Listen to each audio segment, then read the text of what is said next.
નમસ્કાર, હું છું મનોજ અગ્રાવત ને આપ જોઈ રહ્યા છો કેટીવી ન્યૂઝ ગુજરાતી। ગુજરાત હાઈકોર્ટે એક મહત્વપૂર્ણ ચુકાદો આપીને એવા પરિવારજનોને રાહત આપી છે કે જેમને પત્ની એટલે કે વહુ દ્વારા ખોટી રીતે સંડોવી દેવામાં આવ્યો હોય। પુત્રવધૂને માનસિક શારીરિક ત્રાસ આપવાના આક્ષેપ કરતી ફરિયાદ રદ કરતા ગુજરાત હાઈકોર્ટે અનેક અવલોકન કર્યા અને સાથે જજમેન્ટ પણ આપ્યું। અતિ મહત્વના ચુકાદામાં અવલોકન કરતા હાઈકોર્ટે જણાવ્યું હતું કે આજે સમાજમાં વર્તમાન સ્થિતિ એવી છે કે ફરિયાદી દ્વારા આઈપીસીની કલમ 498A કાયદાનો બેફામ રીતે દુરુપયોગ થઈ રહ્યો છે અને આવા કેસોમાં કુટુંબની તમામ પરિવારોને માત્ર ત્રાસ અને હેરાનગતિ પહોંચવાના બદ ઇરાદા સાથે એફઆઈઆરમાં સંડોવી દેવામાં આવે છે। ખુદ સુપ્રીમ કોર્ટે પણ આવા બનાવોની ગંભીર નોંધ લઈ મહત્વના ચુકાદા જારી પણ કર્યા છે। હાઈકોર્ટના જસ્ટિસ સંદીપ એન ભટ્ટે આવા જ એક કેસમાં 86 વર્ષના સાસુ અને સસરાને ખોટી રીતે 498A કાયદા હેઠળની એફઆઈઆરમાં સંડોવી કાયદાકીય પ્રક્રિયાના દુરુપયોગની ભારોભાર આલોચના પણ કરી હતી। ગુજરાત હાઈકોર્ટે વયોવૃદ્ધ સાસુ વિરુદ્ધની એફઆઈઆર અને તેને આનુષંગિક કાર્યવાહી રદબાતલ ઠરાવી હતી। ગુજરાત હાઈકોર્ટનો આ ચુકાદો 498A કાયદાના દુરુપયોગના કિસ્સામાં ઘણો ઉપયોગી સાબિત થશે કે જેમને આવા ખોટા આક્ષેપો થઈ રહ્યા છે।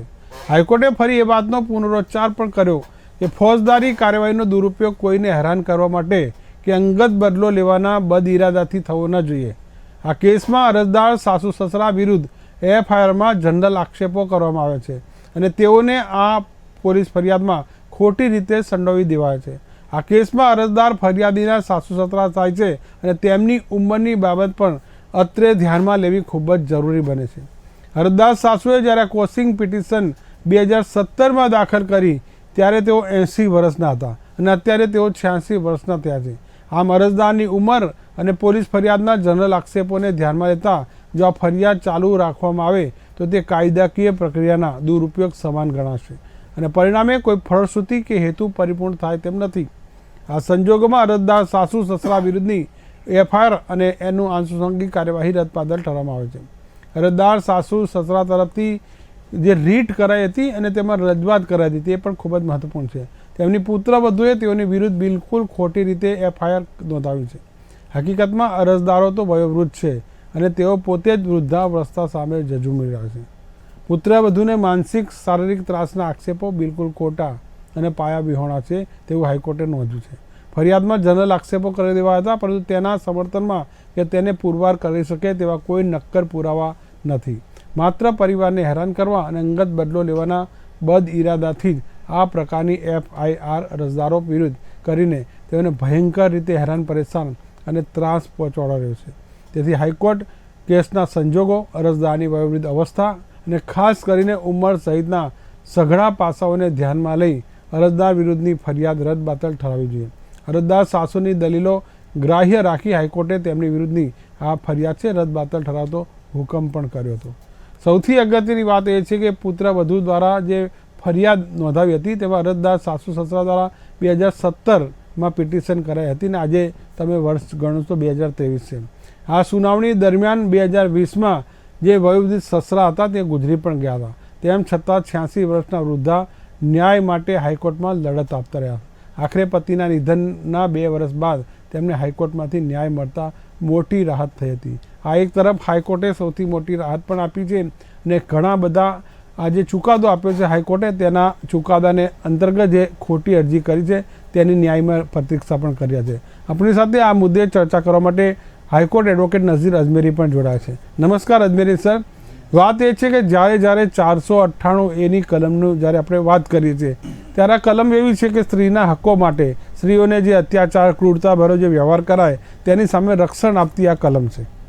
જી, હવે મનોજભાઈ હું તમને કહીશ કે આ જે 498 જે કેસ છે એનો દુરુપયોગ ઘણો બધો થાય છે। એટલે સ્ત્રીઓ પત્નીઓ જે હોય છે એ પોતાનું ધાર્યું કરાવવા માટે 498ની ફરિયાદ દાખલ 498Aની ફરિયાદ દાખલ કરતી હોય છે અને ફરિયાદની અંદર તમે 10 ફરિયાદ જોશો કે 100 ફરિયાદ જોશો એની અંદર 90% આક્ષેપો આ પ્રમાણેના છે કે મારા લગ્ન બાદ મારા પતિ તથા સાસરીવાળા મને શરૂઆતમાં સારી રીતે રાખેલી, ત્યારબાદ નાની નાની બાબતોમાં મને મેણાટોળા મારવા હતા, ત્યારબાદ મને નાની નાની બાબતોમાં મને કામકાજ બાબતે મારા પતિના ચળવણી કરીને મને માનસિક અને શારીરિક ત્રાસ અપાવતા હતા। જો દીકરી થઈ ગઈ હોય તો દીકરીને ભલે સાસરીવાળા વાલ સોય દીકરીની માફક રાખતા હોય, રાજકુમારીની માફક રાખતા હોય, પણ એમ છે કે ભાઈ મારી દીકરી આવી તો મારી સાસરીવાળાને નથી ગમ્યું, એવું કારણ ઊભું કરીને પણ ખોટા ખોટા ફરિયાદો દાખલ કરતા હોય છે.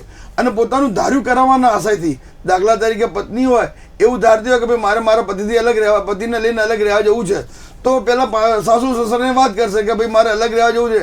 જો નહીં માને તો 498 કેનું હથિયાર ઉગામશે, ફરિયાદ દાખલ કરશે.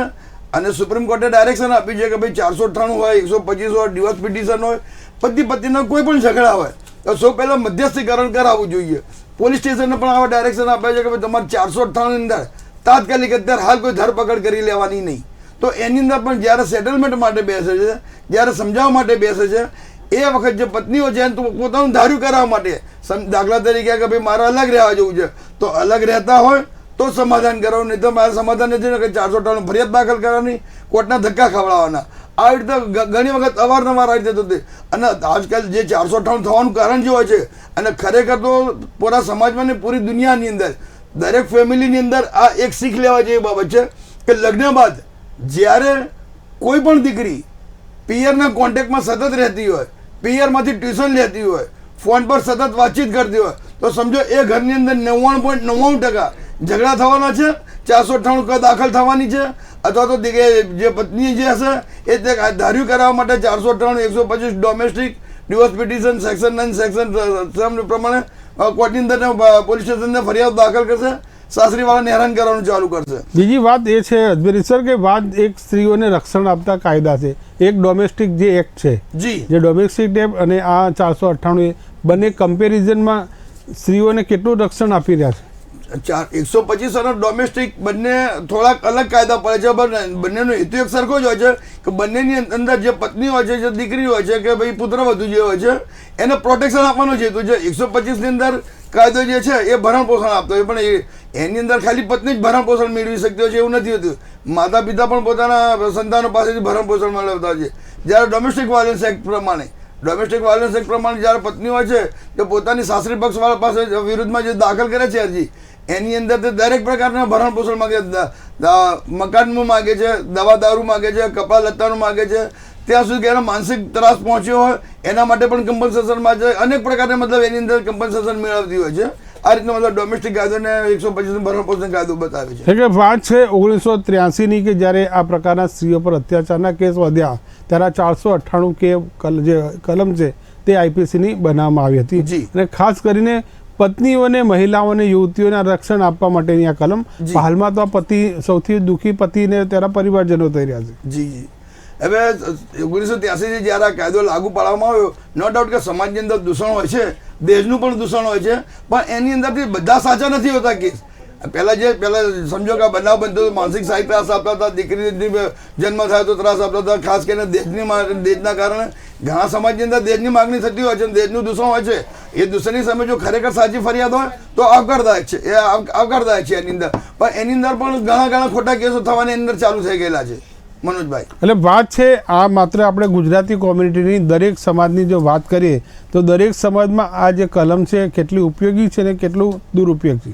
મનોજભાઈ, હું તમને કહીશ કે ઘણા સમાજ એવા હોય છે કે જે એઝ અ લોયર મેં ઘણા સમાજ એવા જોયા છે કે ભાઈ જ્યારે કોઈ પણ સાસરીવાળા દીકરી પુત્ર વધુ જ્યારે લાવતા હોય છે તો સામેથી એમનો દાયજો કે દાપો કહેતા હોય છે, એ સામે આપવાનું હોય છે. એમાં દેશની કોઈ પ્રથા હોતી જ નથી. તેમ છતાં પણ જ્યારે પત્ની જે એને સાસરીમાં આવે છે એના ધાર્યો પ્રમાણે સમજો કે એને વિચાર થાય કે મારા પતિ સાથે અલગ રહેવું છે, કે મારે ડિવોર્સ લેવા છે, કે મારે જે કંઈ જોવું છે, તો તરત 498 એનું હથિયાર ઉગામશે અને ફરિયાદ દાખલ કરશે. એ જ રાબેતા મુજબ લગ્ન બાદ શરૂઆતમાં મને સારી રીતે રાખેલી, ભાઈ નાની બાબતો મને મેહાટોણા માગેલા, ભાઈ મારી પાસે દેશની માગણી ગઈ. ભાઈ દેશની પ્રથા હોતી જ નથી ઘણા સમાજમાં, તેમ છતાં પણ આ દેશનું જે દૂષણ ઊભું કરીને એની ફરિયાદ ખોટી રીતે દાખલ થતી હોય છે અને સાસરીવાળાને હેરાન કરવામાં આવતા હોય છે. બીજી સૌથી અગત્યની વાત એ પણ એક જોવા મળી રહી છે હાઈકોર્ટમાં અને સુપ્રીમ કોર્ટમાં આ પ્રકારના કેસો હોય છે કે જ્યારે પત્ની કે યુવતી જ્યારે ફરિયાદ લખાવવા બેસતી હોય છે પરિવારજનો વિરુદ્ધ, તો ત્રાહિત વ્યક્તિના પણ નામ કદાચ કોઈના દબાણથી ઉમેરાતા હોય છે. જી, 100% સાચી વાત કરી મનોજભાઈ તમે કે જ્યારે સ્ત્રી કે પત્ની જ્યારે ફરિયાદ લખાવવા બેસતી હોય છે તો સૌપ્રથમ તેનું ધાર્યું કરાવવા માટે કે ભાઈ એને રહેવું વન્સ અગેન હું કહીશ કે ભાઈ પત્નીની પહેલી સૌથી પહેલા ડિમાન્ડ એ હોય છે કે ભાઈ મારે અલગ રહેવા જવું છે. સૌથી વધારે ડિસ્પ્યુટ પડતા હોય એના કારણે પડતા હોય. તો ઘણી વખત બીજી પણ એની માગણી હોય છે કે ભાઈ મારે ઘણી બધી માગણીઓ છે. જો માગણી ના સંતોષાય તો ઘરની અંદર વિચાર છે કે ભાઈ હું મારા પતિનું કે મારા સાસુનું કે મારા પતિનું અથવા તો મારા ઘરમાં જે રહે છે હું એટલાનું જ ખાલી નામ દઈશ તો હોઈ શકે કે એ લોકો કદાચ ડિફેન્સ કરી પણ લે, કોર્ટમાં પણ જઈ જાય કે ગમે તે પ્રમાણે કરે. પણ સાથે સાથે એ લોકો બીજા સગાવાળાને પણ આવરી લેતા હોય છે. જે લોકોને કોઈ લેવા દેવા હોતા નથી, જે બિચારા છાસવારે આવતા જતા હોય છે, જે દીકરીઓ છે જે સાસરીમાં રહેતી હોય છે એ વારે તહેવારે આવતી હોય તેઓના પણ તેમના પતિઓના પણ નામ લખાય છે. ખાસ લખવાનું કારણ એ જ કારણ કે ભાઈ એના કારણે સાસરીવાળા દબાણમાં આવી જાય અને જે પ્રમાણે એની ડિમાન્ડ એને તાબે થઈ જાય. સૌથી મહત્વની વાત બહુ ખૂબ જ મહત્વની કીધી કે જે રીતે આક્ષેપો અને પુરવાર કરવા પણ ખૂબ જ જરૂરી છે. આપણી સાથે હાઈકોર્ટ એડવોકેટ રુચિકા કક્કડ પણ જોડાય છે. રુચિકાબેન, જે વાત છે કે આજે હાઈકોર્ટે જે એક મહત્વપૂર્ણ ચુકાદો 498 એના કેસમાં આપ્યો છે, કઈ દ્રષ્ટિથી આ ચુકાદાને જોઈ રહ્યા છો? જી, હવે ઓનરેબલ હાઈકોર્ટે જે આ ચુકાદો આપ્યો છે એને હું આવકારું છું. એનું રીઝન છે કે મે બી હાઈકોર્ટમાં જ્યારે મારી પાસે બી આવી મેટર્સ ઘણી બધી આવે છે અને અત્યારે કેવું છે કે હા, સ્ત્રીઓની ફેવરમાં કાયદાઓ છે પણ ઘણી વખત સ્ત્રીઓ એ કાયદાઓનો દુરુપયોગ કરે છે અને એવા બી કેસીસ જોયેલા છે કે એનું રૂટ શું હોય છે, રૂટથી, કેમ કે 498 is what is 498 cruelty to wife by husband and his relatives. એટલે હસબન્ડ કે એને લગતા જે બી એના સગાવાલા હોય એને જે છે વાઇફ ઉપર એને કંઈ ક્રુઅલ્ટી કરી હોય, અત્યાચાર કર્યો હોય. હવે કેવા આવે એનું રૂટ જોઉં તો કે મારા સાસુ મને જમવા નથી દેવી એટલે મને તીખું બનાવે, તો પણ તો તમે પોતે રસોઈ કરો. એટલે આવી જે નાની મેટરમાં જે છે 498 એ લગાડી દે છે અને જે છે કોર્ટનો ટાઈમ, જે જ્યુડિશિયરીનો ટાઈમ હોય છે એ બી વેસ્ટ કરે છે. હવે આમાં ઓનરેબલ જસ્ટિસ સુપ્રીમ કોર્ટના જે છે લલિતજી, એમનું બી જે છે ઓનરેબલ સુપ્રીમ કોર્ટના જે જજ છે એમનું બી જજમેન્ટ છે ડિરેક્શનવાળું કે પહેલાં તો તમે 498 એમાં હવે એવા સ્ટ્રિક્ટ નોર્મ્સ આવી ગયા છે કે 498 એમાં જ્યારે કોઈ બી મહિલા પહેલાં જે મહિલા પોલીસ સ્ટેશન અથવા તો એને જે લગતું પોલીસ સ્ટેશન હોય એ કઈ જગ્યાએ ફરિયાદ કરી શકે, કાં તો એ જે સાસરીમાં જ્યાં રહે છે ત્યાં અથવા તો એના પિયર પક્ષમાં. તો એ જ્યાં બી રહેતી હોય પહેલાં પોલીસ એને સાંભળશે, સમાધાન થાય. કમ્પાઉન્ડેબલ નોન કમ્પાઉન્ડેબલ ઓફેન્સ, એટલે કમ્પાઉન્ડેબલ એટલે કે શું કે સમાધાન થઈ શકે એવું. એટલે પહેલાં જો સેટલમેન્ટ થશે એની ટ્રાય કરવાની અને પછી જ જો એ બે પાર્ટી બંને બેસે અને ના સમાધાન થાય તો પછી એફઆઈઆર લેશે એક રેમેડી તરીકે અને પછી જે છે એ પેલા પર આખું પ્રોસિડિંગ્સ ચાલશે. આપણે ફરિયાદની જો પ્રોસેસની વાત કરીએ તો જ્યારે કોઈ પણ મહિલા યુવતી કે વહુ હોય 498 એની જે ફરિયાદ નોંધાવે છે તો પોલીસને સામેવાળાના ધરપકડ કરવાના અધિકારો કેટલા? શું તાત્કાલિક ધરપકડ કરવી પડે, પુરાવા ભેગા કરવા પડે કે પછી સામેવાળાને આગોતરાનો ચાન્સ આપે? કયા પ્રકારની અંદર જોગવાઈઓ? સી, હવે 498 એમાં કેવું છે કે તમારે પહેલાં પુરાવા વગર તમે તમારા જે છે હસબન્ડને કે સાસરા પક્ષવાળાને તમે ના એરેસ્ટ કરી શકો. પહેલાં તો એ લોકોને બોલાવશે, સીધા એરેસ્ટ ના કરે, પહેલાં બોલાવે અને ના આવે તો પછી જે છે એ વોરંટ કાઢશે અને પછી ત્યાં બોલાવશે અને પછી એ લોકો સમાધાનની પહેલાં તો પ્રક્રિયા કરશે. ભલે 5 કલાક થાય, 6 કલાક થાય, 7 કલાક થાય અને જો કોઈ પણ હિસાબે ના માને તો પછી જે છે એ એફઆઈઆર કરે અને એફઆઈઆર પણ એ બી પહેલાં તો એફઆઈઆર સીધી નહીં થાય, એની પાસે જે છે ડોક્યુમેન્ટરી એવિડન્સ હોવા જોઈએ. ડોક્યુમેન્ટરી એવિડન્સમાં બી કેવા કે ધારો કે તમારી બાળકી છે કે બાળક છે કોઈ બી, એના પર માર માર્યો છે અથવા તો તમને માર માર્યો છે, તમારી પાસે એના ફોટા છે, એના પ્રૂફ છે તો એની કલર કોપી આપવાની, અથવા તો તમારી પાસે કોઈ ડિજિટલ પ્રૂફ છે તો તમે એ પોલીસવાળાને બતાવી શકો. એને પોલીસવાળા જે છે એ ઓબ્ઝર્વ કરશે, એ લોકો જ્યાં સમાધાન રૂમમાં બેઠા હોય ત્યાં એ લોકો ઓબ્ઝર્વ કરશે કે ખરેખર આ વસ્તુ હકીકત છે, એ પછી જ જે છે એ એફઆઈઆર લેવામાં આવશે. આપણે એને કહીએ પ્રથમ દ્રષ્ટિએ જે પુરાવા જો ન હોય તો આ પ્રકારની કેસ છે જે ટકી પણ ન શકે અને ફરિયાદ ચાલી પણ ન શકે.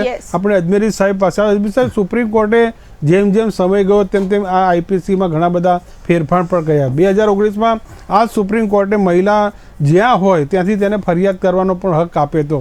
રુચિકાબેને પણ ખબર છે કે મહિલાનું ગમે ત્યાં લોકેશન એવું જરૂર નથી, ગમે ત્યાંથી 0 નંબરથી કે પોતાના ઘરે કે કોઈ પણ જગ્યાએથી તે ફરિયાદ નોંધાવી શકે છે. તો આ રક્ષણ શું કહેશો? સાચી વાત છે મનોજભાઈ, કે પહેલા એ રીતનું થતું હતું કે જ્યારે પત્ની જ્યાં પહેલા એવું હતું કે જ્યાં બનાવ જ્યાં બન્યો ત્યાં જ ફરિયાદ દાખલ થવી જોઈએ અને ત્યાં દાખલ થતી હતી. પણ જ્યારે પત્ની અને પતિ બે અલગ અલગ સ્ટેટમાં રહેતા હોય, અલગ અલગ શહેરમાં રહેતો કે અલગ અલગ વિસ્તારમાં રહેતા હોય, દાખલા તરીકે દિલ્હીની અંદર દિલ્હીનો પતિ હોય અને ગુજરાતની પત્ની હોય, પણ જે પત્ની ત્યાં દિલ્હીમાં ગઈ હોય, દિલ્હી જો સમજો બનાવો માનસિક ત્રાસ હોય, શારીરિક ત્રાસ હોય, એના સાસરીમાંથી ત્રાસના કારણે જો પિયર આવી ગયો ગુજરાતમાં, જો વચ્ચે ફરિયાદ લખવા માટે જો દિલ્હીમાં જાય તો દિલ્હીની અંદર એના સાસરી પક્ષ હોય, એના પતિ હોય, એ બધા ત્યાં હોલ્ડ વધારો હોય, પાવર વધારો, ત્યાં સગાવાળા વધારો હોય, વધતા તેના આવાજામાં કંઈ તકલીફ પડતી હોય, એના કારણે સુપ્રીમ કોર્ટે હેલ્ડ કર્યું કે ભાઈ પત્ની જ્યાં રહેતી હોય કે જ્યાં પતિના સાસરીવાળાનો કે એનો કોઈ ફોર્સ ચાલે ના, તો બિલકુલ મુક્ત મને ત્યાં ફરિયાદ દાખલ કરાવી શકે. એટલે આજ સુપ્રીમ કોર્ટે સ્ત્રીઓને સૌથી મહત્વના હકો પણ આપે છે, ખાસ કરીને તેમને ન્યાય મળી શકે તે પ્રકારનો હેતુ છે. 2022માં સુપ્રીમ કોર્ટના જજ અબ્દુલ નઝીરે એક મહત્વપૂર્ણ જે ચુકાદો આપતા નોંધ્યું પણ હતું કે સાસરિયાઓને તેના જે પરિવાર સામે એક સ્કોર સેટલ કરવાનું, જે કેટલાક વહુઓ બદઇરાદાપૂર્વક જે ફરિયાદ કરતા હોય છે, તો આવું પણ ના હોવું જોઈએ. આ 498 એને કોઈ સાધન ના ગણવું જોઈએ. રુચિકાબેન જી, હવે 498 એને જેમ આપે કીધું એ રીતે એક ઇન્સ્ટ્રુમેન્ટ બનાવી લીધું છે કે દીકરીઓ જ્યારે મેરેજ કરે છે એ પહેલાં બી એ લોકોને પેલું આપણે એમ કહે ને મા બાપના સંસ્કાર, એ પેલા કાયદાઓ કે આ કાયદાઓ છે, આવું આવું થાય તો આ ધ્યાન રાખવાનું. એટલે એ વસ્તુ કરતાં તમે બધામાં પહેલાં કેમ ડિવોર્સ નહોતા થતા, પહેલાં કેમ આટલી ક્રુઅલ્ટીની કમ્પ્લેન નથી થતી, પહેલાં લોકો લેટ ગો કરતા હતા. અત્યારે કેવું છે કે ટોલરન્સ પાવર જ નથી, અને સાથે સાથે લોકોને કંઈક બી ઇશ્યુ હોય તો મને આટલો ત્રાસ આપે છે, મને આટલું હેરાન કરે છે. બધું જ હતું પાસ્ટમાં, એન્સેસ્ટર્સ આપણા જે પૂર્વજો છે એ લોકો બી આટલું જ સેક્રિફાઈસ કર્યું છે. પણ અત્યારે લોકોને જેમ જેમ કાયદાનું એક ઇન્સ્ટ્રુમેન્ટ, એક કાયદાને એક વેપન બનાવી દીધું છે. બહેનો માટે છે, નો ડાઉટ, હું બી એક લેડી એડવોકેટ છું, આઈ કેન અન્ડરસ્ટેન્ડ કે બહેનો માટે કાયદાઓ હોવા જોઈએ અને બહેનોની સેફટી માટે હોય, પણ બહેનોએ એ બી વિચારવું જોઈએ કે કાયદાઓ છે એનો તમે દુરુપયોગ ના કરો. અને કેમ કે તમે જ્યારે દુરુપયોગ કરો છો તો એ તમારું એક સાધન કે એક વેપન બનાવી લો છો. હા, પુરુષ માટે કાયદાઓ નથી એટલે તમે એને સાધન બનાવીને તમે જે છે એનો બે ફાર્મ ગમે ત્યાં 498 એ લગાડી દે છે, ગમે ત્યાં બે ફાર્મ 376 લગાડી દે છે. પણ આ વસ્તુ સમજવા જેવી છે, એટલા માટે જ જે છે ઓનરેબલ સુપ્રીમ કોર્ટનું ડિરેક્શન છે કે તમે પહેલાં સમાધાનની ટ્રાય કરો, એ પછી જ એફઆઈઆર. એટલે હવે 498 એ જે છે સીધી એફઆઈઆર નથી થતી, એ ખરેખર ખૂબ આવકાર્ય છે. એટલે ઘણીવાર સુપ્રીમ કોર્ટ પણ અને હાઈકોર્ટ પણ કહે છે કે જ્યારે આ પ્રકારની ફરિયાદ નોંધાતી હોય ત્યારે વિવેક બુદ્ધિનો ઉપયોગ કરવો જોઈએ. દરેક વારંવાર સુપ્રીમ કોર્ટ કહેતી હોય છે, હાઈકોર્ટ પણ કહેતી હોય છે. અજમેરી સર જી, 2017ની અંદર સુપ્રીમ કોર્ટે રાજેશ શર્મા વિરુદ્ધ યુપી સ્ટેટનો ચુકાદો એની અંદર આપ્યો હતો. એની અંદર બધા એના મહત્વના નિર્દેશો આપ્યા હતા કે જ્યાં સુધી નક્કર પુરાવા ના મળે ત્યાં સુધી ધરપકડ આપોઆપ જે ધરપકડ પહેલાં કરી લેતા હતા એ રીતની ધરપકડ ના કરવી જોઈએ. અને તેમ છતાં પણ જો લાગે કે ના છૂટકે ધરપકડ કરવી પડે એવી છે તો કોર્ટને એના કારણો બતાવવા પડે. કોર્ટની અંદર રજૂ કરતી વખતે એના કારણ બતાવે કે ભાઈ આ ઠોસ કારણ હતું, આ મહત્વનું કારણ હતું, આવા સબૂત હતા, આવા પુરાવા હતા, એના કારણે અમારે આના વિરુદ્ધમાં ધરપકડ કરવી પડી. અને તેમ છતાં બી જો એમને લાગે કે ભાઈ એફઆઈઆર કરવી જ પડે છે, બહુ નક્કર પુરાવા નથી, કેસ એવો ગંભીર જણાતો નથી, તો પોલીસ સ્ટેશનની અંદર જ બેસીને આરોપીઓને બોલાવીને એટલે સાસરીવાળાના પતિને બોલાવીને પોલીસ સ્ટેશનમાં બેસાડીને ત્યાં જામીન આપી દેવાનો છે. અને ત્યારબાદ જ્યારે ચાર્જશીટ તૈયાર થતી હોય એ વખતે જે તે જ્યુડિશિયલ કોર્ટ લાગતી હોય ત્યાં બાજુ સાસરીવાળાને ડાયરેક્ટ બોલાવી લેતા હોય છે, ચાર્જશીટ સાથે ત્યાં રજૂ કરતા છે અને ત્યાં પછી ફરી જામીન આપવાનો છે. એટલે જે પહેલાં સેન્ટ્રલ જેલમાં મોકલી દેતા હતા, લોકઅપમાં મોકલી દેતા હતા, એ બધી વસ્તુઓથી કનડગતથી સુપ્રીમ કોર્ટે ડાયરેક્શન આપી છે ભાઈ ખોટી રીતે આવી કનડગત સાસરીવાળાને થવી ના જોઈએ. રુચિકાબેન શું કહેશો આ બાબતને લઈને? જેમ સાહેબે કીધું એ વાત ખૂબ જ સાચી છે, અને આપણે આજના ન્યૂઝપેપરમાં બી આવ્યું છે કે ખોટી રીતે જે છે માનસિક ત્રાસ અને ખોટી રીતે તમે ટોર્ચર, વયોવૃદ્ધ જે છે તમારા સાસરા પક્ષવાળા એને તમે ખોટી રીતે તમે હેરાનગતિ કરો છો, ખોટી રીતે કોર્ટની મુદતોમાં બોલાવો છો, અને જે છે એ લોકો કેવું છે ખબર છે, જે એક મેન્ટલ હેરેસમેન્ટ એ લોકો ના કરતા હોય પણ એ લોકોનું જે ફ્રસ્ટ્રેશન હોય ને એ જે છે ઇનલોઝ ઉપર નીકાળતા હોય છે. તો આ વસ્તુ જે છે ને એ જે છે બહેનોએ સમજવી પડશે કે તમે, અને ખરેખર આ જે આજે ઓનરેબલ ગુજરાત હાઈકોર્ટનો જે ચુકાદો છે ને એ ખરેખર આવકાર્ય છે, જેથી કરીને આ હેડલાઇન્સમાં બી આવ્યો છે, જેથી કરીને જે બહેનો એને એક સાધન બનાવીને જે એક રમત, એક કહેવાય ને ગેમ તરીકે જોવે છે ને, એ વસ્તુ આ જે છે શીખ છે બહેનો માટે કે ભાઈ તમે એવું સમજો છો કે હા ચલો 498 એ લગાડી દીધું એટલે હવે મને ને મારા જે છે તમે હા ભરણ પોષણ મળશે એના માટે તમે લગાડો છો, પણ ભરણ પોષણ મળશે એવી રીતે તમે ના વિચારો. જ્યારે બહેનો કોઈ કમાતી હશે ને તો એમાં બી ભરણ પોષણ નથી મળતું. અને એક વાત છે કે સમય જતાં કયું કાયદાનું રૂપ પણ બદલવાની જરૂર છે ને સામે સામે માનવી અભિગમ પણ જરૂર છે. જે આજનો કેસ ગુજરાત હાઈકોર્ટનો છે, જેમાં જેની સામે આરોપો મુકાય છે સાસુ સસરા, તેની ઉંમર ઉપર આપણે નજર કરીએ તો સાસુ સસરાની જ્યારે ફરિયાદ 2017માં જે કોસિંગ પિટિશન માટે હાઈકોર્ટમાં આવે ત્યારે એમની ઉંમર 80 વર્ષની હતી. એમાં એક જે સસરા છે તે ગુજરી ગયા અને હાલમાં સાસુ જે જીવિત છે તેમની ઉંમર 86 વર્ષની છે. રુચિકાબેન,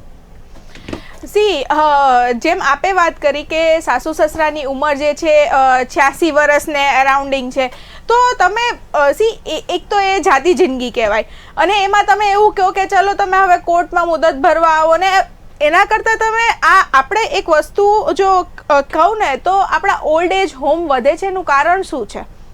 વૃદ્ધાશ્રમ વધે છે એનું આ જ કારણ છે કે લોકોને એવું છે કે ભાઈ અમે સાસુ સસરાએ બી સમજવું જોઈએ, સાસુ સસરાની બી મેન્ટાલિટી થોડીક ચેન્જ કરવાની જરૂર છે. એ લોકો જે પૂર્વજો જે એના સાસુ સસરા હતા એવું જે એમના પર કર્યું એવું પોતાની જે છે ડોટર ઇન લો ઉપર ના કરાય, કેમ કે એ જે સાસુ સસરા છે એવું વિચારે છે કે મારા સાસુએ મારા પર જે કર્યું હું મારી વહુ ઉપર કરીશ. હવે આ વસ્તુ તમે જો એ રીતે જ તમે ચાલશો ને તો પછી આ જે છે આમનામ સિચ્યુએશન રહેશે ને આમનામ 498 એ થતી રહેશે, આમનામ ભરણ પોષણ. પણ હા, હું આપના માધ્યમથી એ બી કહેવા માંગીશ કે બહેનો જે માને છે ને કે 498 એ કરશું એટલે અમને ભરણ પોષણના હક મળશે, પણ તમે કમાતા હશો અને પેલો તમારો હસબન્ડ નહીં કમાતો હોય ને તો એવો બી કાયદો છે કે તમારે એને ભરણ પોષણ આપવું પડશે. એટલે મહેરબાની કરીને તમે જરાક એલર્ટ થઈ જજો. ખૂબ જ મહત્વ વાત છે. બીજી જે એક કેટીવી ન્યૂઝના દર્શકોને આપ સમજાવશો બંને આપણા હાઈકોર્ટ હેડ કે 498 એની જે ફરિયાદ, ધારો કે શરૂઆતમાં લગ્ન થઈને કોઈ મહિલા જે કોઈ પણ ઘરમાં ગઈ તો શું અઠવાડિયામાં જ આ પ્રકારના ટોર્ચર શરૂ થતા હોય છે? મહિનામાં કોઈ સમયગાળો નામદાર કોર્ટ ધ્યાનમાં લેતી હોય છે? હવે એની અંદર મનોજભાઈ હું તમને જણાવીશ કે ભાઈ જે પ્રમાણે તમે જણાવ્યું કે ભાઈ એની અંદર અઠવાડિયાની શરૂઆત થાય કે 3 દિવસમાં શરૂઆત થાય કે 3 મહિનામાં શરૂ થાય, એવો કોઈ ચોક્કસ ટાઈમ પિરિયડ નથી હોતો. એનું કારણ છે કે જેમાં રુચિકાબેને બી કહ્યું ને હું પણ કહું છું, અને સમાજમાં જે દહેજનું દૂષણ પણ ચાલે જ છે. એવું નથી તો ઘણા સમાજની અંદર ઘણો એવો સમાજ છે કે દીકરીના ભારો મતલબ એ લોકોને દહેજ, એમને પુત્ર વધુના પણ એટલું દહેજ લીધેલું હોય છે, દીકરીને પણ સામે દહેજ આપતા હોય. જો દહેજ આપવામાં જો માગણી પ્રમાણે જો માગણી પૂરી ના થતી હોય તો લગ્નના પહેલા દિવસથી પણ ત્રાસ શરૂ થઈ જવાના ઘણા કિસ્સા છે. એટલે એની અંદર એવી કોઈ ટાઈમ લિમિટ ના હોવી જોઈએ મારું. જો સાચા કેસ હોય, સાચા કિસ્સા હોય એની અંદર હું માનું છું કે જે ખરેખર સાચા કિસ્સા હોય તો એની અંદર ટાઈમ લિમિટ કોઈ ના હોવી જોઈએ. લગ્નના પહેલા દિવસથી પણ ત્રાસ શરૂ થઈ જતો માગણી પ્રમાણે જો દહેજ આપવામાં ના આવ્યું હતું. રુચિકાબેન, હવે આમાં કેવું છે કે માગણી પ્રમાણે જેમ સાહેબે કહ્યું એ રીતે કે ભાઈ માગણી પ્રમાણે દહેજ ના આપવામાં આવ્યું હોય તો 498A ને 304B જે ડાઉરી ડેથ છે એ વિધિન 7 years ઓફ મેરેજ જે છે એ ફાઇલ કરે છે. પણ હવે એ આપણે વસ્તુ પર જઈએ કે પહેલાં એવું હતું કે એ લોકોને સમાધાન કરવા માટે ફેમિલી કોર્ટમાં જ્યારે મેટર ચાલે છે ત્યારે એ લોકોને 6 મહિનાનો કુલિંગ પીરિયડ આપવામાં આવતો કે સમાધાન, કેમ કે ફેમિલી કોર્ટના બી જે જજ હોય છે એ ડિસ્ટ્રિક્ટ કેડરના હોય છે અને એ લોકો બી ડ્યુટી બાઉન્ડ હોય છે કે પહેલાં સમાધાન ઉપર જાય છે કે હસબન્ડ વાઈફ બંનેના સમાધાન થઈ જાય ને મોસ્ટલી કેસીસમાં સમાધાન થાય છે. પણ હવે એ નીકળી ગયું છે, કુલિંગ પીરિયડ જે 6 મહિનાનો હોય છે નીકળી ગયો છે અને ડિવોર્સ કરે છે. એટલે આમાં કંઈ એવું નથી હોતું કે 498A જે છે એ પર્ટિક્યુલર ટાઈમમાં જ તમે લગાડી શકો, એવું નથી હોતું. પણ એ લોકો જ્યારથી તમે એક ડાઉરીની ડિમાન્ડ થાય છે ને અને જે છે એ લોકો પૈસાના પહેલામાં આવી જાય છે, લાલચુ હોય છે, ત્યારથી આ વસ્તુની શરૂઆત થાય છે. એટલે અગત્યની વાત એ છે કે લોકોને બહુ જોતા હોય છે કે પછી દહેજમાં રસ હોય છે, એ સૌથી મોટો સવાલ છે. સુધરેલી ભણેલી ગણેલી સર્વન્ટ ને પૈસા આપતી દીકરી, એટલે આ બધું આ માપદંડો છે આજના યુગમાં. બીજી વાત છે કે જ્યારે અગાઉ પણ જે જસ્ટિસ દીપક મિશ્રા એમ ખાનવિલકર અને ડીવાય ચંદ્રચૂડે પણ એક કેસમાં નોંધ્યું હતું કે આ જે કેસ છે, જે એક્ટ છે તે મહિલા માટે ખાસ કરીને બનાવી છે. પણ આનાથી તો સૌથી વધુ પતિ છે તે ઉત્પીડિત થઈ રહ્યા છે. સાચી વાત છે. જે પતિ પીડિત થઈ રહેલા છે, કારણ કે ઘણી વખત એવું થતું હોય છે કે દાખલા તરીકે દીકરીને લોકોને ફોરેન મોકલવાની હોય તો જે કેનેડાથી આવે કે અમેરિકાથી જે મુહૂર્તિઓ આવ્યો હોય તો એની સાથે લગ્ન કરાવે, પરણાવે, ત્યાં જ્યાં પછી એને લાગે કે ત્યાં તો નથી ફાવતું, પછી પાછા અહીંયા ગાડી આવે અને પછી એને લાગે કે બધું ધાર્યું નથી થતું તો ઓન ધ સ્પોટ 458ની ફરિયાદ દાખલ કરાવી દેવાની. 458ની ફરિયાદમાં બીજી શું વસ્તુ છે કે જ્યારે પણ નામદાર કોર્ટ જામીન પર મુક્ત કરતી હોય અથવા પોલીસ કાર્યવાહી કરતી હોય તો એની અંદર પાસપોર્ટ જમા થઈ જતા હોય છે. હવે જ્યારે પાસપોર્ટ જમા થઈ જતા હોય છે તો જે પતિ હોય કે એના સગાવાળા કે એના માતા પિતા કે જે હોય એ લોકોને ફોરેન જવાનું હોય છે, કેનેડાથી આવ્યા કે અમેરિકાથી આવ્યા કોઈ પણ વિદેશમાંથી આવ્યા તો એ પાસપોર્ટ જપ્ત થવાની બીક અથવા તો પાસપોર્ટ જપ્ત થઈ ગયો હોય તો જ્યારે પેલી પત્ની જે ફરિયાદ દાખલ કરી હોય છે 458 જેના આધારે પાસપોર્ટ જમા થઈ ગયો છે તો પાસપોર્ટ ખાલી પરત મેળવવા માટે પણ એની જે કંઈ માગણીના વશ થતા હોય છે. મારી પાસે હમણાં કેસ આવ્યો હતો, કેનેડાનો હતો, દીકરી બંને કેનેડા રહેતા હતા, ત્યાંથી અમદાવાદમાં આવ્યા, પછી અંદર અહીંયા ગાડી ઘર મેળે લોકો કંઈક ડિવોર્સ કર્યા, ડિવોર્સનો એગ્રીમેન્ટ કર્યો, કોર્ટની અંદર રજૂઆત કરી, પણ લાસ્ટ મોમેન્ટની અંદર દીકરીને લાગ્યું કે આ તો પેલો કેનેડા જશે, મારાથી જેટલા પડાવે એટલું હું પડાવી લઉં, તો નક્કી કર્યું એના કરતાં 2 કરોડ રૂપિયાની વધારે માગણી કરી. તો એના પતિએ કે એના સાહેબ કે ભાઈ સમાજની રીતે આપણે થઈ ગયું આપી દીધું, આપણે કોઈ પૈસા આપવાના રહેતા નથી. તો ઓન ધ સ્પોટ સટાસટ ફરિયાદ દાખલ કરી દઈ 458. તો પતિ તો કેનેડા તો ડિવોર્સના એગ્રીમેન્ટના આધારે જતો રહેતો, પણ એના માતા પિતા જે ગવર્મેન્ટ ક્લાસ 1 અધિકારી હતા એ લોકોને 458નો સામનો કરવો પડ્યો, પોલીસ સ્ટેશનને ધક્કા ખાવા પડે, એન્ટિસિપેટરી બિલ પ્લસ અત્યારે હાલ એમનો પાસપોર્ટ પણ જમા કરાવી દેવો પડ્યો. એટલે એ જ છે કે આ કેસની જે ઉપયોગિતા કરતાં ગેરઉપયોગિતા છે તે વધી રહી છે. અને ખાસ કરીને સુપ્રીમ કોર્ટે અગાઉ ફરી વાર કહું કે પત્ની પીડિત જે પતિ છે તેમના માટે પણ સુપ્રીમ કોર્ટે કોઈ વિચારણા કરી હતી 2018માં, કોઈ કાયદો ઘડવાની પણ વિચારણા હતી. હજુ કયા સ્ટેજમાં છે ખબર નથી રૂચિકાબેન. હવે આપણે એક પુરુષ પીડિત જે છે સંગઠન બી બનાવવામાં આવ્યું છે, આવું કહેવાય, સોરી પત્ની પીડિત, આઈ એમ સોરી, આઈ એપોલોજાઇઝ. પત્ની પીડિત જે છે સંગઠન બનાવવામાં આવેલું છે. કેમ બનાવવું પડે છે? કેમ કે આજે છે કાયદાઓ છે નો ડાઉટ મહિલાઓ રિલેટેડ, પણ જ્યારે જે છે એક પતિ એટલો પીડિત હોય છે કે પોતાની વેદના કોઈને કહી નથી શકતો, ત્યારે એક એના માટે NGO બનાવવામાં આવે છે. ત્યાંના વરિષ્ઠ લોકો જે છે એ બધું જ આખું જે છે નિરીક્ષણ કરશે ને પછી સમાધાનની ટ્રાય કરશે. એટલા માટે જે આમાં supreme court, honourable supreme court જો આના પર વિચારણા કરે છે તો એ ખૂબ જ સારું છે, કેમ કે એમાં પ્રાઇમરી બધા ઇશ્યુઝ ડિસાઇડ થવા જોઈએ કે આ કેસીસમાં આ સિચ્યુએશન્સમાં જ આ છે FIR લેવાય. કેમ કે ને તો પછી આમાં કેવું થશે ખબર છે કે ભરાવો કેસીસનો વધતો જશે, જ્યુડિશિયરીનો ટાઈમ વેસ્ટ થતો જશે, કેમ કે જે ઇમ્પોર્ટન્ટ કેસીસ છે એના પર ધ્યાન આપવાની બદલે જે છે આવા કેસીસ પર જે છે કોન્સન્ટ્રેટ કરવા માંડશે, તો આપણા જે મેઇન મુદ્દાઓ, જે મેઇન મેટર્સ છે, જ્યાં ખરેખર ન્યાયની જરૂર છે એ બધા પેન્ડિંગ રહેશે. જરૂરથી એટલે ખૂબ જ મહત્વ કે જ્યારે કોર્ટમાં આવા, અને દરેક ઘર કી કહાની અલગ હોય છે. હું તો કહું દરેક 498 એક કેસમાં સામ્યતા નથી હોતી, દરેક ઘરમાં કેરેક્ટર પ્રમાણે અલગ અલગ હોય છે. એક મહત્વની વાત જે આપણે આ ચુકાદામાં પણ આવી છે અને અગાઉ પણ આવી છે કે ત્રાહિત વ્યક્તિ અથવા તો પતિના કાકા અને કાકી કે જે એક છતમાં નથી રહેતા છતાં પણ તેમનામાં નામ લખાવે છે, આજુબાજુના બધાને તમે નામ લખાવો. મારા ખ્યાલથી ખુદ ઘરવાળા જ એ વહુને પ્રોત્સાહિત કરતા હોય છે કે તમે લખાવો બધા નામ. તો આ શું બધા ટકવા પાત્ર છે ખરા? મનોજભાઈ, મેં પહેલા પણ તમને જાણ કરી હતી કે લગ્ન બાદ જ્યારે પત્ની જે હોય છે તેના પિયરને ટ્યુશન લેતી હોય છે, ફોન પર રેગ્યુલર કોન્ટેક્ટમાં રહેતી હોય છે, તેને ડાયરેક્શન મળતું હોય છે, સલાહ સૂચન મળતું હોય છે કે તું એનું નામ લખે, તું આ રીતનું કર, તું આ રીતનું કર, અને એની સલાહ સૂચન મુજબ જે ઘરની અંદર ચાલતું હતા વહેલા કે મોડા 498 પણ દાખલ થાય અને ઘરનું ભંગારના આરે પણ પહોંચવાનું છે, આવું મારું માનવું છે. એટલે એ જ છે કે રુચિકાબેન, એ છે કે લોહીના સંબંધો અગત્યના છે, પણ આ ત્રાહિત વ્યક્તિના પણ આમાં રોલ જોવાતો હોય છે ખરો? જી, હવે આપણે પેલું કહેવામાં આવે છે ને કે પેલા લોકોને ઓટલા પંચાયત બાજુમાં શું થાય છે એ લોકોને વધારે ઇન્ટરેસ્ટેડ હોય, એટલે એક જે કાન ભરાવાનું ને એ બધું હોય છે એનાથી જે છે પેલા એની સાસુ હોય છે, જો મારી તો બહુ આવું કરે છે ને મારી તો પેલી આ કરે છે. અરે પણ તમે તમારા ઘરનું સાચવો, અને સાથે સાથે આપણે પેલી કહેવતો ને બધા ફોરવર્ડ તો બહુ કરે છે પણ કોઈ મગજમાં નથી ઉતારતું કે જ્યારે દીકરી સાસરે જાય છે ત્યારે તમે એનામાં દખલ અંદાજી, હા એને પૂછો કે તમે, એ તમારી ફરજ છે, તમારી દીકરી છે, તમારું લોહી છે, તમે પૂછો કે હા તમે તું સુખી છે, હા ઓકે ત્યાં સુધી બરાબર છે, પણ પછી શું ખાધું ને શું પીધું ને શું ચાલે છે ને કેમ આવું જ બનાવ્યું ને કેમ આ ન બને, અરે પણ તમે જેમ તમારું ઘર સાચવીને બેઠા છો એમ એ પોતાનું ઘર સાચવીને બેઠી છે. એટલે તમે એવું કેમ નથી સમજાવતા મા બાપ કે થોડું ઘણું તો જતું કરવું પડે. હા એક્સ્ટ્રીમ લેવલ પર હું એવું નથી કહેતી કે તમે જતું કરો, પણ 50-50 તો બંને સાઈડથી એડજસ્ટમેન્ટ થશે તો જ ચાલશે. કેમ કે પહેલા બી કહેવત હતી કે ચાલશે, ફાવશે, દોડશે, જો આ 3 સિદ્ધાંતો તમારા જીવનમાં હશે ને તો તમે ક્યાંય બી તમે આગળ નીકળી જશો. પણ અત્યારે એ ચાલશે, ફાવશે, દોડશે તો છે જ નહીં, નથી ચાલતું, નથી ફાવતું, નથી દોડતું.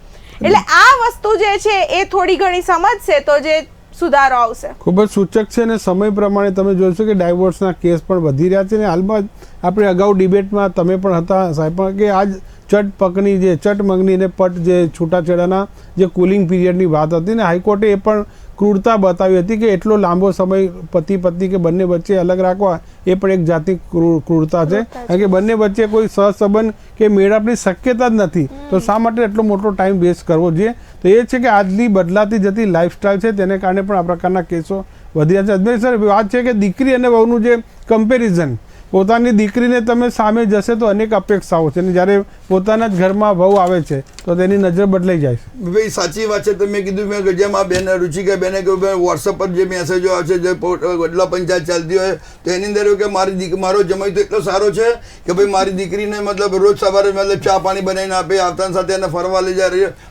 મારી વહુ જ કહે છે કે મારા દીકરાને વારંવાર ફરવા માટે લઈ જાય છે. એના માટે પોતાની દીકરી ત્યાં સાસરીમાં કરે એ પુત્ર વધુની રીતના હક નહીં આપવાના. એટલે એ જ કહું કે દીકરી જે વહુ અને દીકરી વચ્ચેનો જે ભેદભાવ છે તેમાં પણ એક અલગ અલગ જે એને આપણે કહીએ ને કે સ્ટાન્ડર્ડ છે. રુચિકાબેન, હવે એમાં કેવું હોય છે કે અત્યારે કેવું આ જે લાઈવ અત્યારે જે ચાલે છે ને કે સામે ઘરે જો દીકરી હશે ને તો જ અમે અમારી દીકરી દેશું, તો જ અમારી દીકરીને સમજી શકશે. અત્યારે એવો ટ્રેન્ડ ચાલી રહ્યો છે. એટલે ઘણી વખત આપણે ક્લાયન્ટો સાથે કે કોઈ પાડોશીમાં કોઈને આવું ચાલતું હોય ને આવીને કોઈ કે બેન આ કંઈક સમજાવો ને, તમે તો વકીલ છો, આવું છે તેવું છે, સમજાવે ને એટલે જ બેન અમે નતા દેતા કે એને દીકરી છે જ નહીં, ના જ સમજી શકે દીકરીની ફિલિંગ્સ. એટલે આ જે વસ્તુ છે ને એ એક તો પહેલા મેન્ટાલિટી લોકોને અત્યારે છે ને કોઈ આપણે હિયરસે એવિડન્સ હોય કાયદામાં કે કોઈકે કીધું, મેં સાંભળ્યું, મેં ક્યાંક કીધું. એટલે આ કોઈકે કીધેલું ને કોઈકનું સાંભળેલું જે લોકો ગ્રહણ કરે છે ને મહેરબાની કરીને રહેવા દો. તમે જે છે તમારી રીતે ચાલો.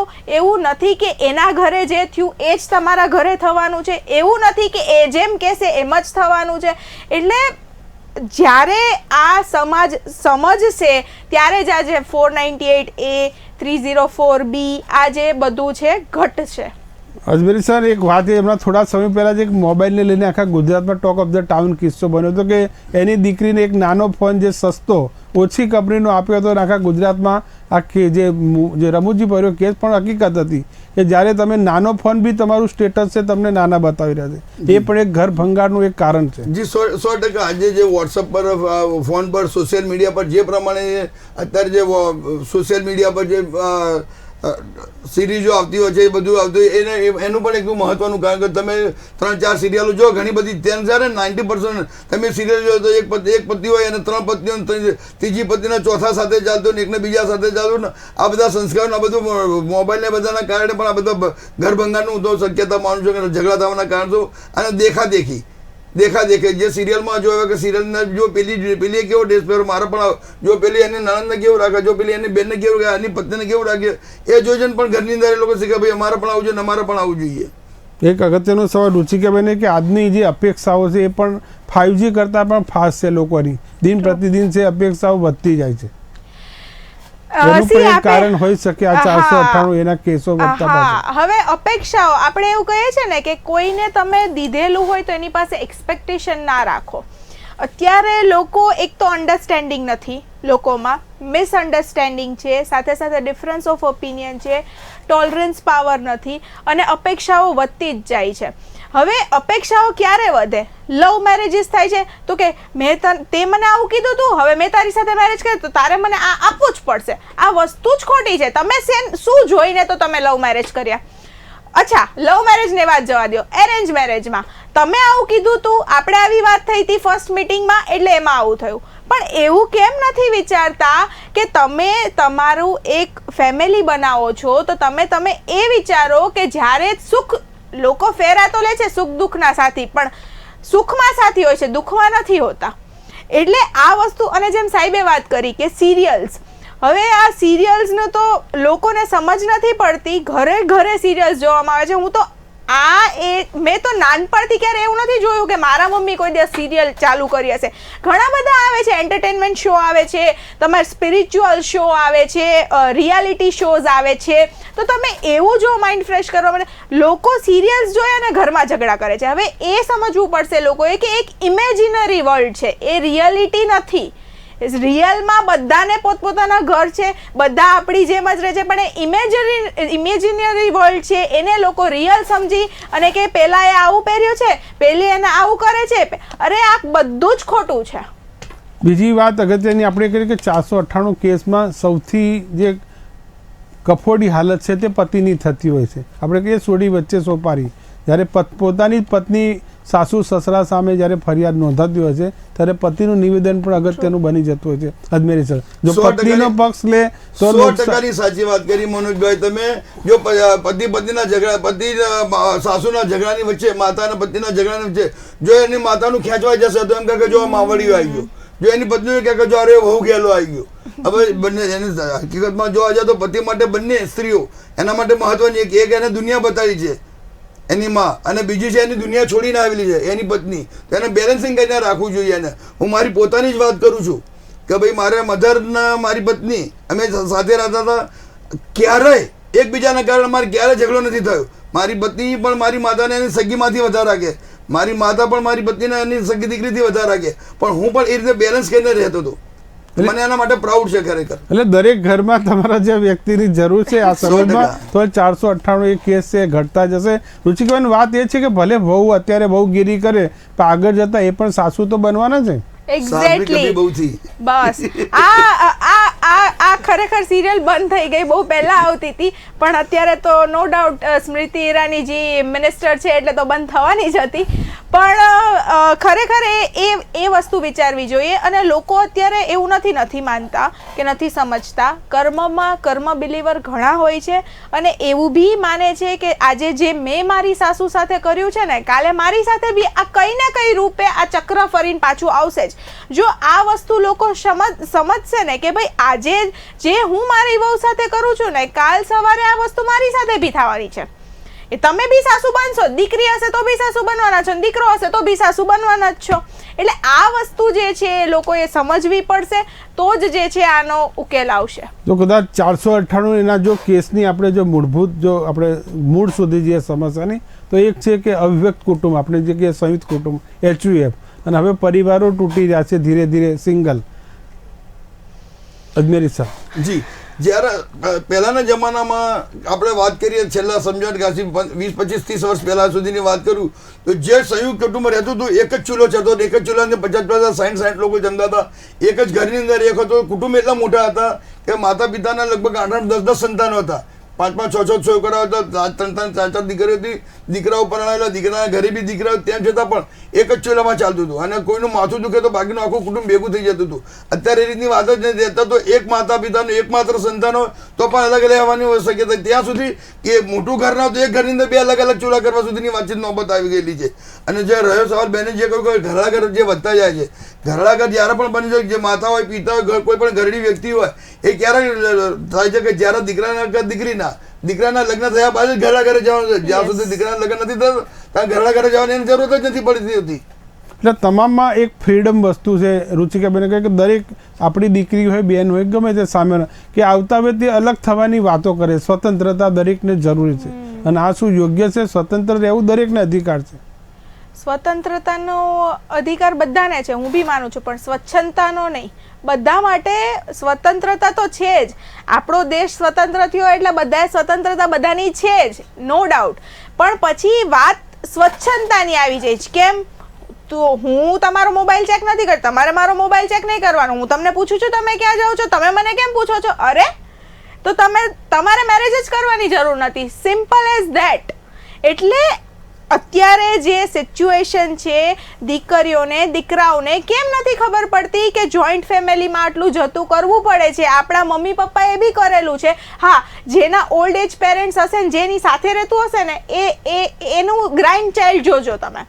એનું જે ગ્રાન્ડ ચાઇલ્ડ હશે, જે એના દાદા દાદી સાથે રહ્યું હશે, એના સંસ્કાર ને બધું જ તમે જોજો, એનામાં બધું જ હશે. પણ જે પહેલેથી જ ન્યુક્લિયર ફેમિલી જોયેલું છે, બોર્ન થયું ત્યારથી, કે મારા દાદા દાદી અલગ રહે છે, મારા કાકા કાકી કે જે બી હોય વોટ્સોએવર, એ અમારાથી સેપરેટ રહે છે.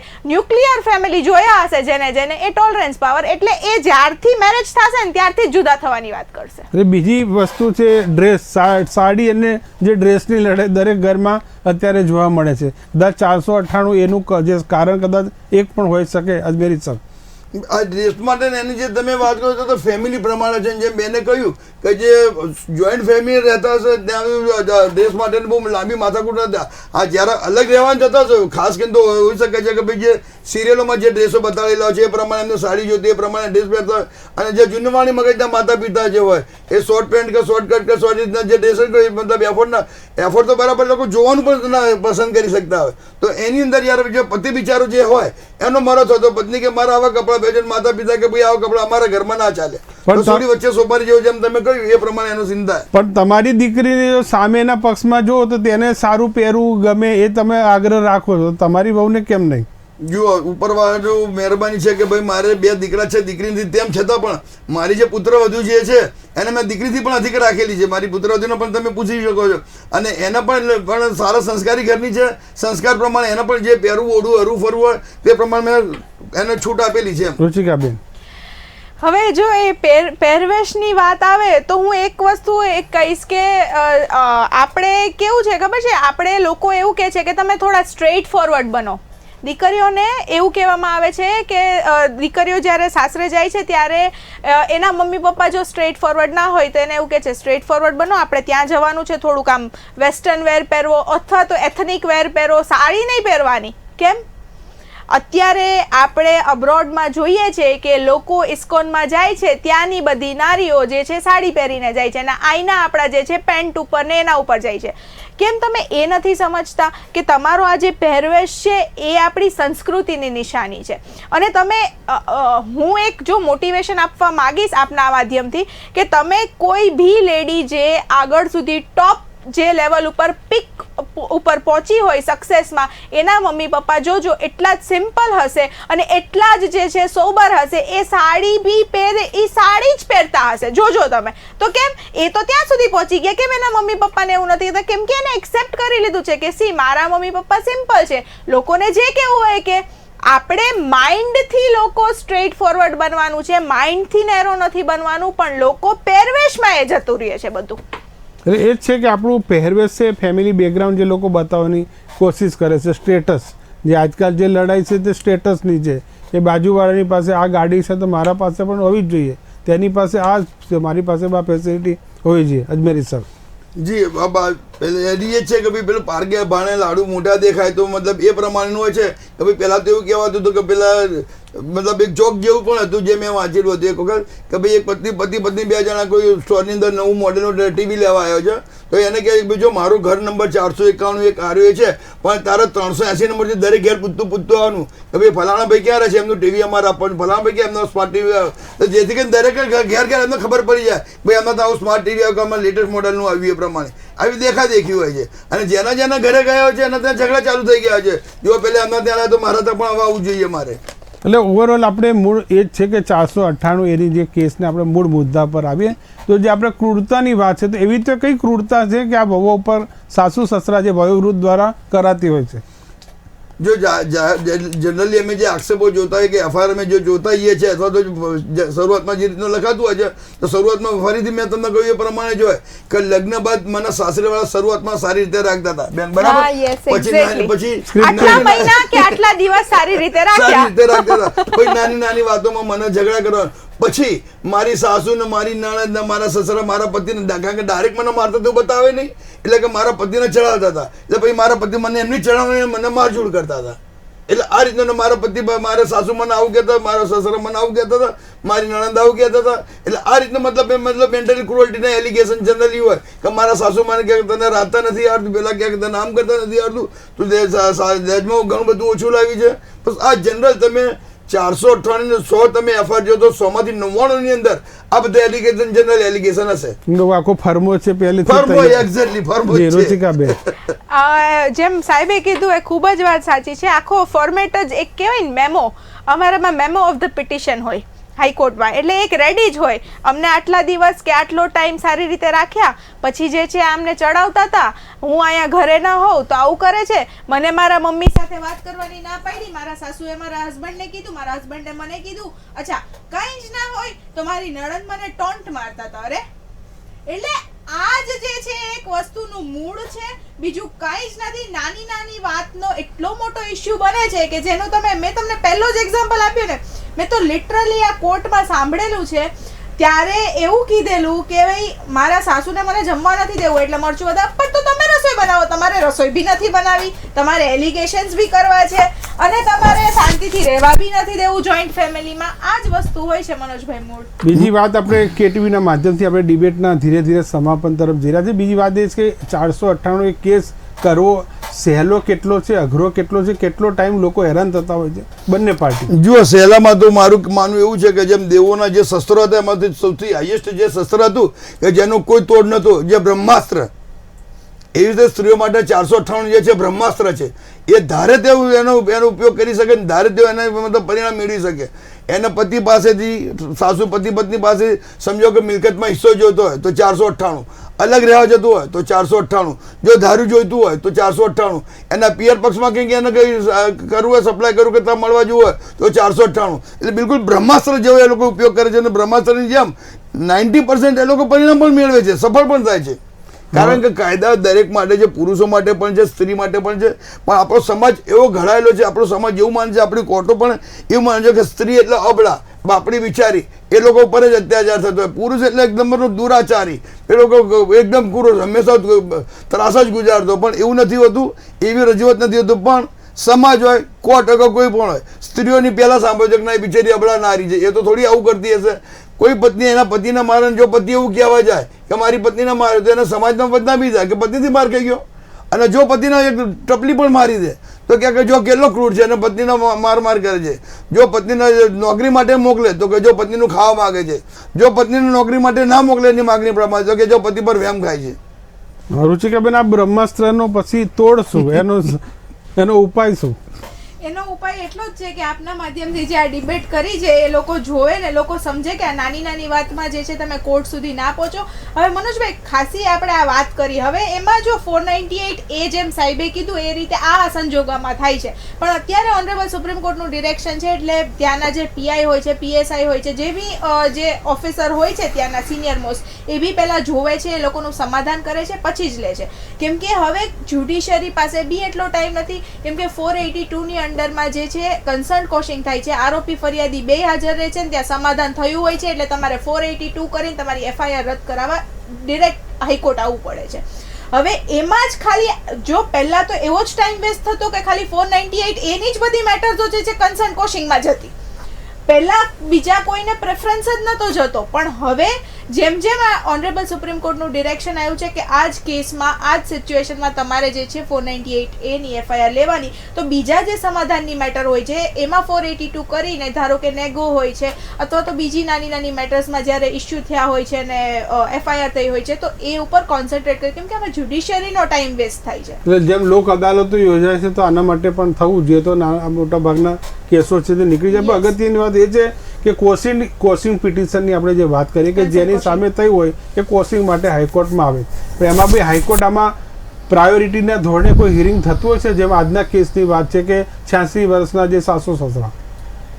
હા, સી હવે એમાં એવું છે કે ઓનરેબલ હાઈકોર્ટમાં જે કન્સર્ન કોશિંગ હોય છે ને, તો કન્સર્ન કોશિંગમાં બે સમાધાન થઈ ગયું હોય છે તો તમારો સિરિયલ નંબર બી પાછળ હોય છે ને, તો ત્યાં આપણે ઓનરેબલ હાઈકોર્ટમાં, ગુજરાત હાઈકોર્ટમાં એવો નિયમ છે કે તમે સવારે 11 વાગે મેન્શન કરી શકો છો કે પાર્ટીઝ આર પ્રેઝન્ટ, એટલે જે એક્યુઝ હોય એ અને જે પિટિશનર જે હોય એ Complainant. આરોપી, ફરિયાદી, કમ્પ્લેનન્ટ ને એક્યુઝ બંને પ્રેઝન્ટ છે, તો તમારી મેટર જે છે પ્રાયોરિટીમાં 2:30 વાગે લઈ લે છે ને સમાધાન પૂછે છે કે સમાધાન થઈ ગયું છે બેન, તમારી અહીં એફઆઈઆર રદ થાય છે, વાંધો નથી ને?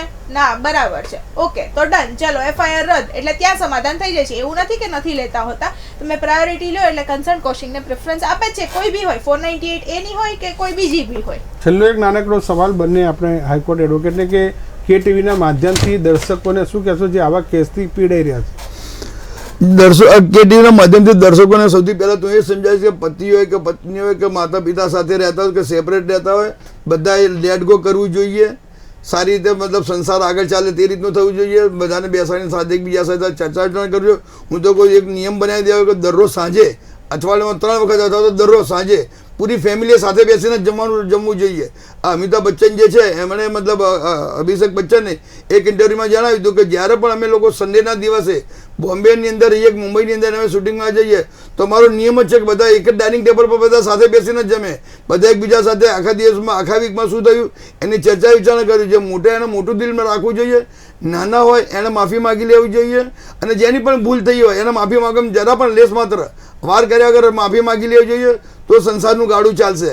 અને 498 હોય કે 125 હોય, આ બધાની અંદર કોર્ટના પડ્યા વગર શાંતિથી એકબીજાને સમજાવટ કરીને લેટ ગો કરીને કે ભાઈ મારી ફરજ હતી, બંને પક્ષે સમજવું જોઈએ કે મારી ફરજ હતી, હક નહીં. ફરજ પહેલા જુઓ પછી હક જુઓ, તો સારી રીતે ચાલશે, સમાજમાં 498 પણ ઓછી થશે. જી રુચિકાબેન, હવે હું આપના માધ્યમથી લોકોને એક કહેવા માંગીશ કે એક મોટી બેન ગણો કે નાની બેન, હું આપને હાથ જોડીને જે છે વિનંતી કરું છું કે હું બી એક મહિલા એડવોકેટ છું, હું બી બધા જ કાયદાઓ જાણું છું ને હું બી એક જાણું છું કે હા મહિલાઓ માટે કાયદાઓ છે, પણ મહેરબાની કરીને એક સાધન તરીકે, એક બ્રહ્માસ્ત્ર તરીકે ના યુઝ કરો. કેમ કે તમે જેમ એક વ્યક્તિ છો, તમે જેમ એક મનુષ્ય છો, એમ સામેવાળું વ્યક્તિ બી એક મનુષ્ય છે. આજે એવું વિચારવું, જો તમે કર્મમાં માનતા હોય તો એવું વિચારો કે તમે આજે આ કર્યું છે તો તમારે આજ નહીં તો કાલ, કાલ નહીં તો પરમ દિવસ, અથવા તો 5 વર્ષ પછી, અથવા તો જાતિ જિંદગી આ વસ્તુ સહન કરવી જ પડશે.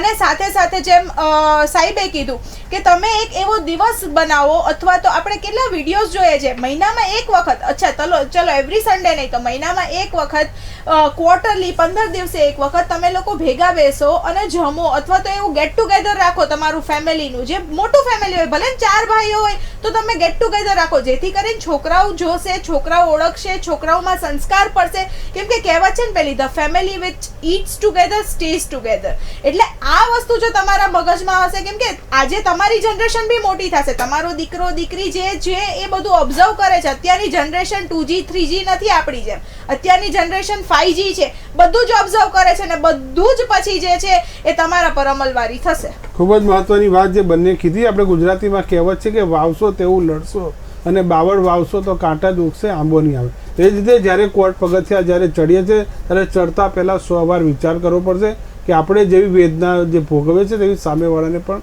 હશે. તો આ બધા જો એકબીજા અંડર મ્યુચ્યુઅલ જો સમજશે તો મોટા ભાગના કેસોનું સમાપન આવશે. નમસ્કાર.